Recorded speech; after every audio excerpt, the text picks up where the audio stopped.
Esto que estás viendo es una basura. Quizás una de las peores adaptaciones del anime que haya visto en los últimos años. No, en serio, es un poco malísima. No le hace justicia a su obra verdadera. No digo que la historia sea mala. De hecho, la historia de Arifureta es una de las mejores que uno podría apreciar en sus textos. Pero esto que estás viendo, hermano, esto es dolor. No vale la pena para nada. Se omiten tantos arcos y se corta a la cabeza la importancia de cada uno de los personajes, ya sean principales o genéricos, entregándonos una de las obras más comunes que podemos encontrar en el mercado del anime. Tengo tantas cosas para hacer referencia acerca de lo que se omitió en el capítulo número 10 de esta serie.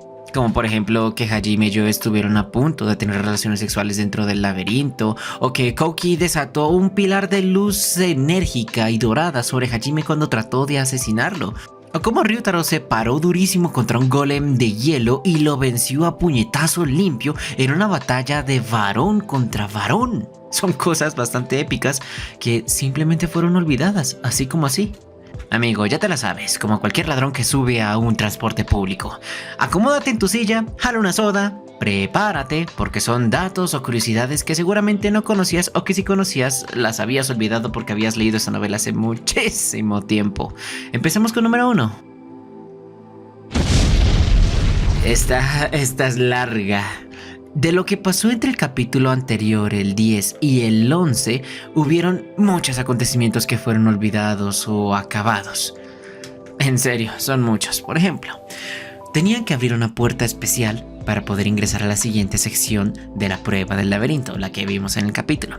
Se necesitaban 3 llaves, pero en el fondo ya todos se encontraban cansados porque estaban en una prueba de ataque sorpresa, en donde, sin hacer ningún tipo de ruido, sonido o interferencia mágica, asesinos salían disparados desde las paredes de hielo, y estos apenas eran interceptados por segundos por Hajime o por los miembros de su grupo con habilidades de combate cercano muy agudas. Esto lo hacían porque el laberinto tenía la habilidad de ocultar cualquier tipo de señales, obligándolos a estar atentos en condiciones extremas. Esto hizo que su fortaleza mental de todos, sin excepción hasta la de Hajime, empezara a reducirse bastante. Cuando llegaron a esa puerta, él les propuso a todos descansar. Sacó desde su caja del tesoro una gigantesca tienda de campaña que tenía integrada calefacción interna y un kotatsu. En ese punto todos se sentaron y disfrutaron de la calidez de los descansos. Sacaron mandarinas y empezaron a comer mientras hablaban cosas de la vida. Paralelamente, Hajime estaba sincronizando su cerebro con los artefactos, los Crossbeat, que son como pájaros voladores que fueron a investigar todo el laberinto en busca de las llaves. Aquí ocurrió un momento de comedia bastante épico, por así decirlo. Hajime encontró al guardián de una de las llaves. Utilizó el Crossbeat para formar una puerta dimensional justo delante de la llave. Él llegó y desde la comodidad de un kotatsu la robó. Cuando el guardián se dio cuenta, trató rápidamente de ingresar al portal, pero él, la única respuesta que le ofreció al guardián fue lanzándole una granada de iones con potencial nuclear, y después cerró el portal dimensional. Le robó la llave al guardián en su cara y se la devolvió con una granada que lo desintegró. Se sentía una vibración fuerte en el calabozo cuando esta explotó, y cuando la gente se preguntó qué pasó, él dijo: no, solamente me robé un par de llaves que estaban a la disposición. También, debido a la calidez que estaba ofreciendo este kotatsu, Yue empezó a coquetear bastante con Hajime y tenían ojos de follar. De no ser por la intervención de Shia y de la mayoría de las personas que estaban viendo, lo hubieran hecho. Tenían antecedentes de hacerlo. Y finalmente solo faltaba derrotar a uno de los guardianes, que era un golem gigantesco, para obtener la última llave que abría esta puerta.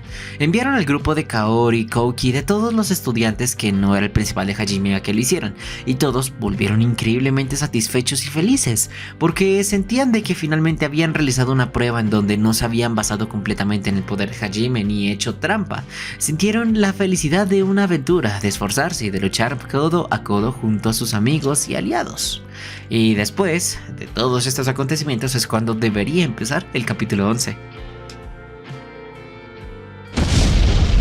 Número 2. Los susurros siempre comentaban acerca de los peores temores que tenían cada una de las personas. Pero curiosamente, lo que estaba relacionado con Hajime, Shia, Tio, Yue y Kaori no las afectaba para nada. En principio empezamos a hablar qué es lo que piensa cada una de ellas. Con Kaori eran unos celos increíbles.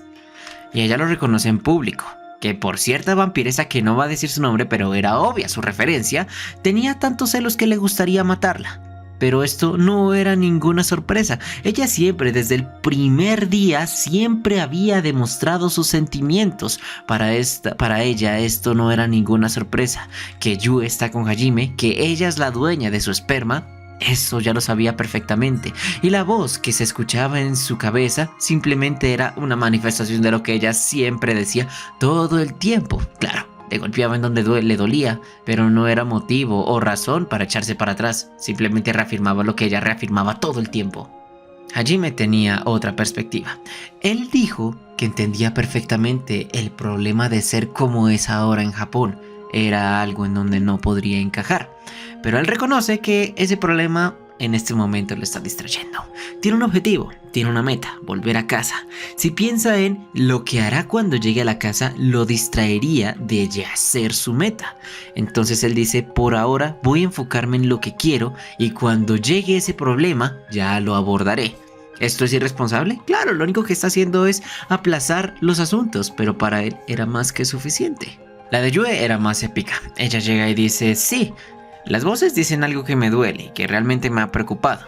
Es acerca de la posibilidad de volver a ser traicionada de nuevo. Que Hajime me encierre en una cueva o que todos ustedes me den la espalda en algún momento tal cual lo hizo mi familia hace más de 300 años. Pero eso, la verdad, no me importa, porque amo tanto a Hajime que si él me llegara a traicionar, lo perdonaría de manera inmediata y jamás lo apartaría de mi alma. Si él se aleja, lo buscaría hasta los confines del universo. Y si él ya no quisiera estar conmigo, pues tendría que soportarme por el resto de la eternidad, porque jamás, sin importar lo que él me haga, lo abandonaré. Por eso no importa lo que me digan estas voces, al final de cuentas jamás van a requebrantar mi determinación. Número 3, como lo expliqué al principio del video, cada uno en la prueba final de los participantes de este grupo tendría que enfrentarse a un golem que se regeneraría indefinidamente hasta que su propio titular lo venciera. Hajime, Yue, Shia, Tio y Shizuku lo hicieron con facilidad. Este grupo de 3 era el que ya estaba preocupando. Kouki utilizó su habilidad Limit Break, pero no la absoluta sino el nivel normal para enfrentarse a este sujeto. Utilizó todo su armamento, incluso una habilidad conocida como Furia Divina, que es la técnica más poderosa del héroe que puede desintegrar monstruos gigantescos. La lanzó sobre Hajime y él reconoce, con las mejoras que hizo a todo el equipamiento de Kouki, un impacto directo le iba a doler, por lo menos le quitaría un 10% de sus puntos de vida directos. O más, si lo recibía por completa sorpresa. Entonces utilizó esa puerta divina que separaba las dimensiones, haciendo pasar ese pilar de luz de un lado y reflejándolo al otro. Eso era bastante potente, pero en el anime solo mostraron, ¡ay, miren, un Getsuga Tensho dorado! ¡Adiós! Los otros dos ganaron de maneras más asombrosas. Suzu encerró al golem y adentro irguió una barrera para que no escapara. Después activó magia de fuego para cocinar al golem lentamente y así después de 20 minutos lo venció. Agotó toda su mana pero lo logró. Y Kouki botó los guantes, miró de frente al golem y levantó la guardia. Lo enfrentó a puñetazo limpio y después de una confrontación brutal él, luego de haber roto la mayoría de sus huesos, ganó. Llegó hasta el punto en donde estaba Hajime y se desmayó de forma inmediata con una expresión de satisfacción. Por cierto, paralelamente mientras cada uno de ellos estaba enfrentando a sus golems, había un artefacto que estaba molestándolos a todos y este lo había hecho Orcus, el que había entregado la primera magia divina a Hajime. Él era un gran artificiero y había creado un rayo de luz que se cargaba con la energía solar y que era más peligroso que Hyperion, el arma que él había utilizado en la capital real para asustar a los demonios y devolverlos a su tierra natal. Cuando Hajime vio esa arma que estaba apuntando a todos, impredecible, porque ella se contraía o se desviaba según el polvo del ambiente, él dijo, maldita sea, aún no puedo superar a Orcus en términos de creación de artefactos. Ese sujeto es maravilloso. Número 4. Tengo como 24 curiosidades. Voy en 4 y ya van 10 minutos. ¿Ven lo asqueroso que fue este capítulo? Resulta que Yue y Kaori tienen una relación bastante ruda entre ambas. Yue mira a Kaori como un escape para que pueda demostrar su verdadero ser y liberar su verdadera edad natural o mental, que sería la de una chica de 13 años. Entre sus riñas comunes, ambas utilizan habilidades que desintegran o que pulverizarían a los humanos en fracción de segundos. Kaori frecuentemente le suele arrojar a Yue técnicas rayos láser de desintegración y esta lo recibe de lleno y la despedaza, le arranca brazos, piernas, órganos, torso, cabeza. Pero debido a que Yue es un vampiro inmortal, inmediatamente se regenera. Y de la misma forma, ella, al saber que Kaori tiene el cuerpo de uno de los ángeles Noiton, es increíblemente resistente. Le lanza dragones de trueno, reforzados en magia de evolución, y lo único que le genera es que le chamusca un poco el cabello. Pero ese es el tipo de trato que ambas tienen, por eso a Yue no le molesta que le lancen 1 o 2 relámpagos de desintegración. Al final, ni siquiera la van a matar. Número 5. Hajime se mira al espejo y cae al piso por darse cuenta que su apariencia es la de un chunibyo. Aquí él sabe que no ha tenido muchas oportunidades para verse en un espejo a lo largo de todo este mundo, o más bien desde que conoció a Yue, porque ella es la que se encarga principalmente de organizar la apariencia de Hajime. Ella cuida su cabello, ella lo peina, ella le ofrece la ropa que está usando porque la confecciona con su propia habilidad de creación de artefactos. No es muy buena usándola, quizás no tiene la mayor compatibilidad, pero aún así, si esto le permite crear ropa para su ser amado, haría lo necesario para hacerlo. Número 6. Vemos que Yue llama a Kaori después de terminar la batalla con el golem. El gesto es venganza. Ella lo que quiere es amonestarla por danzarle tantos ataques consecutivos. Y también tengo que decir que esta parte se fue muy mal animada. Según se describe, era su subconsciente lo que obligaba a ellos mismos a redirigir sus ataques. No era por algún tipo de magnetismo extraño o magia, sino que ellos eran los que tomaban la decisión una fracción de segundo antes de liberar sus ataques. Por lo tanto, Yue, después de entender la explicación, perdonaría a Kaori en la batalla, pero después la obligaría a resistirse a unos cuantos dragones de trueno por haberla lanzado o atacado desintegración mientras esta tenía la guardia baja. Número 7. Estos dos cachondos estaban a punto de coger dentro del laberinto. Y esto se remonta a la curiosidad anterior cuando Yue expresa sus verdaderos miedos y confiesa que así Hajime la traicione, ella lo buscaría hasta el final del mundo con tal de obligarlo a estar a su lado. Cuando dijo eso, activó una habilidad de seducción de los vampiros. Sacó su lengua y se remojó los labios mientras dejaba que sus feromonas empezaran a asentarse por todo el sector. Las mujeres empezaron a temblar, sus partes íntimas se mojaron, los hombres sufrieron erecciones y vieron los ojos de Hajime que estaban a punto de saltar sobre Yue para iniciar el acto de la reproducción, pero rápidamente Shia lo intercepta en el aire y le hace una llave para inmovilizarlo en el suelo diciendo: Hajime, ¿qué estabas pretendiendo hacer? Él dice que simplemente era una broma para aligerar el ambiente, después de todo estaban muy cansados y quería hacerlos reír un poco. Pero para Shia esto no le parecía convincente. Primero, para someterlo tuvo que utilizar toda su fuerza. Estaba en este momento utilizando magia de refuerzo en sus brazos y piernas, además de magia de evolución para retener al Hajime cachondo que quería acercarse a la Yue mientras todos estaban mirando. Pero Shia le dice: no es el momento para realizar ese tipo de cosas. Si te atreves a hacer eso, te garantizo que te voy a dislocar el único brazo que te queda. Aquí Hajime le dice: duele, duele, Shia, duele, duele. Pero ella dice: no, sé que no te duele. Tú y yo sabemos muy bien que no te duele. Eres demasiado robusto, Hajime. Y aunque utilice toda mi fuerza, no te puedo lastimar tan fácilmente. Número 8.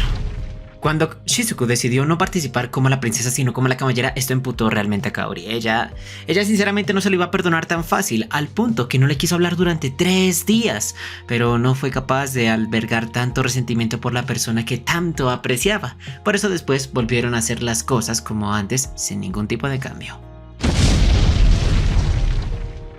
Número 9. Los miembros del grupo de Hajime saben perfectamente que este ha sido uno de los calabozos más fáciles que han tenido que afrontar hasta la prueba final. Y la razón es por la brújula que decide el camino más óptimo para que la persona pueda alcanzar lo que anhela o lo que desea. Este calabozo en su concepto es un laberinto. Se encarga principalmente de hacer perder a las personas y con el frío extremo y el estrés constante hace que la verdadera prueba empiece en este punto. Pero gracias a la brújula se ha desperdiciado una gran cantidad de esfuerzo por parte de los conquistadores, porque al final de cuentas Hajime fue capaz de conquistar esto sin realmente haber tenido que superar la verdadera prueba con la que el calabozo estaba pensada. Número 10. Después de haber completado la prueba de Shizuku en donde ella derrotó al golem, en el fondo estaba destrozada. Las voces, los susurros en su oído habían dejado devastada su alma, al punto que no podía más. Y cuando Kaori fue la primera en recibirlo, ella la abrazó y empezó a llorar. Las lágrimas escurrieron en sus ojos mientras ella le decía que la comprendía perfectamente. Era una mujer que siempre anteponía las necesidades de los demás ante las suyas. Y por eso, aunque ella dijera que estaba bien, Kaori lo entendía perfectamente. Su corazón estaba roto, destrozado y no podía avanzar más. También entiéndase que la magia de restauración, la que aprendieron de la era de los dioses, es capaz de interferir también en el espíritu y en el alma, haciendo que ellos sientan que su espíritu de combate se eleva, o por lo menos recupera el corazón roto y fatigado de las personas. Pero cuando el ataque es psicológico, enfocado en las debilidades que las personas constantemente ignoran, la magia deja de surtir un efecto. Claro, hace que se sientan renovados y llenos de energía, pero aún así ese dolor mental permanece en sus pechos. Número 11. Verán, el Hajime tiene una habilidad que lo hace el maestro del sigilo. Sus pasos no pueden ser escuchados o su presencia detectada cuando él se lo propone. Pero en este calabozo, cuando había quedado completamente solo y caminaba con el pasillo hacia el árbol que reflejaría su reflejo, él no quiso activarla. Por eso, el sonido de sus botas se escucha en esta escena, mas sin embargo él siempre pudo apagarlas, aunque en esta ocasión no lo vio necesario. Número 12. Esto no se cuenta por conveniencia de las adaptaciones, pero Shizuku es una maestra en la magia de la evolución. No llega al rango de monstruo como los demás, pero sí supera al héroe por mucho. Ella tiene, gracias a esta habilidad, la derivada de romper el límite, y cuando esta misma se lo propone es capaz de incrementar sus estadísticas por 5, superando cualquier tipo de problema o adversidad al que tenga que estar confrontada. Para este golem hizo lo mismo, rompió sus límites, no utilizó ataques a distancia y lo derrotó con pura y física fuerza. Vemos que tiene grandes travesías de derribar al golem y lanzarlo como si fuera una pelota. Todo fue gracias a la derivada de la magia de evolución. Número 13. Verán, cuando Hajime recibió el golpe directo de Kouki, con esta habilidad de Ryutaro sumada, había activado la habilidad de piel de diamante, lo cual evitó que sufriera un golpe crítico. Eso sí, los ataques de Kouki, a pesar de que en estadísticas no alcanzan a igualarlo, gracias a la mejora que había hecho con todos sus artefactos, el impacto sí que iba a pesar, y si él no logra defenderse perdería una porción gruesa de sus puntos de vida.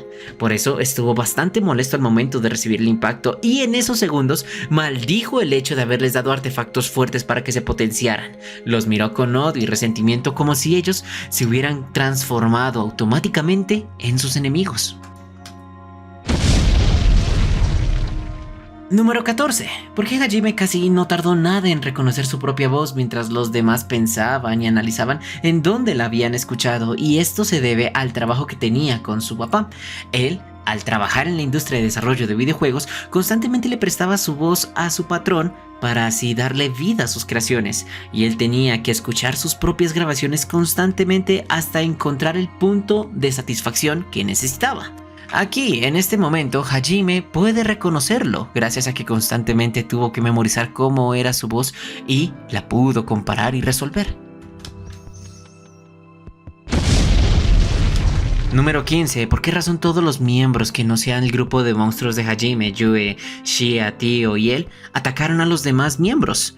Esto se debe a que los principales miedos de los protagonistas no se ven reflejados en otras personas. Por ejemplo, Yue tiene miedo de ser abandonada, pero no representa ningún tipo de envidia o celos por nadie más. Lo mismo con Tio, el temor a no encajar en ninguna parte y que el mundo avance sin ella. Y Hajime, el no tener un sitio en donde volver. Esto hace que sus temores sean más fundados en circunstancias, más no en personas. Y es por eso que ellos no atacaron a nadie más. Si hubiera sido ese el caso, los supervivientes o los desafortunados objetivos no podrían haber sobrevivido. Número 16. Lo dije anteriormente y ahora te lo vuelvo a recalcar. Tantas peleas fueron omitidas dentro de este capítulo, pero esta fue uno de los datos más importantes, la dureza de los golems de hielo que aparecieron justo al final. Hajime disparó varios disparos de Donner, pero las balas no eran las mismas que habríamos visto a lo largo de toda la serie. Gracias a la habilidad de evolución, su capacidad se hizo bastante cruda y fuerte. Cada una de las balas tenía la potencia para vaporizar por lo menos grafeno sólido, volar pequeñas montañas, y los golems pudieron resistirlas sin ningún problema. El impacto debe haber sido fatal. La explosión de la frenada debió crear una onda de choque que redujo a todos hacia atrás. Pero es un detalle quizás asombroso que no se quiso contar. Y listo, ya me mamé 20 minutos de curiosidades. Solamente dije 16, me quedan 4, pero pues bueno, no se pierden de mucho si les soy sinceros.